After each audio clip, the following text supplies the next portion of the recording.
Some people complain that I'm not critical enough of the Muslims, and I'm seldom ever critical of Muslims. Today, I'm going to share my greatest criticism of the Muslim community in general, about the situation in France, where they're banning the veil.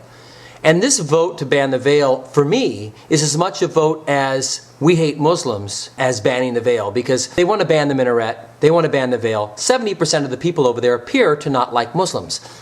Why aren't they making friends? Why is there this isolationism? I know people who I've talked to who are non-Muslims who tell me that when someone's in a head covering, they can't connect with them. And if the person who's wearing the head covering doesn't say hello and you don't interact, they're just off in their own world. I know maybe you want to be off in your own world, but we can't do that today. If you stay off in your own world, that world's going to try to crush you. We need to build alliances. Other cultures have built alliances. When new people come into town, they should show up with a fruit basket and greet their neighbors. But I don't think it's happening on both sides.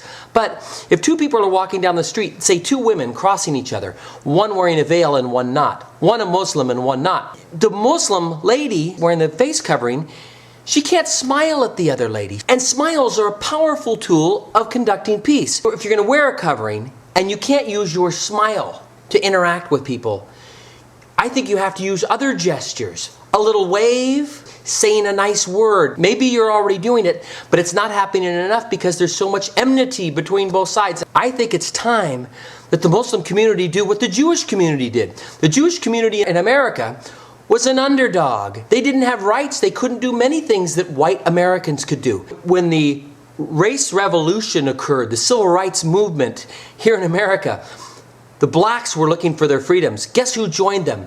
The Jews joined the blacks. And they didn't open up the Jewish club and the Jewish team. They had those. But they joined with the American Civil Liberties Union for civil liberties for all.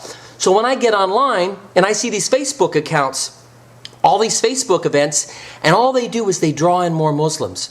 Where are your partners? Where are your alliances? If you're upset about the Prophet Muhammad cartoons, you shouldn't make Facebook accounts that say, let's defend the Prophet Muhammad. You should make a Facebook account and call this Facebook group, let's defend all of the prophets, including Jesus. And then instead of having 200,000 Muslim members, you'd have 500,000 members, and half of them would be Christians, and they'd be on your side, and you'd be a powerful force. That alliance between Muslims and Jesus that is there, that connection with the prophets, needs to be capitalized to build better bonds with the Christians. Muslims, as a rule, are missing out on this. You go to any of the groups that Muslims have set up, almost only Muslims on those sites. All opportunities that could be taken by the Muslim community to pull the Muslim community out of the international underdog status. It's time to make these moves to build friendships and alliances. What do you think? We do have to live within the society, and the internet is a great opportunity to exploit these friendships and build these friendships. I'm down 3 pounds on my diet, just want to let you know.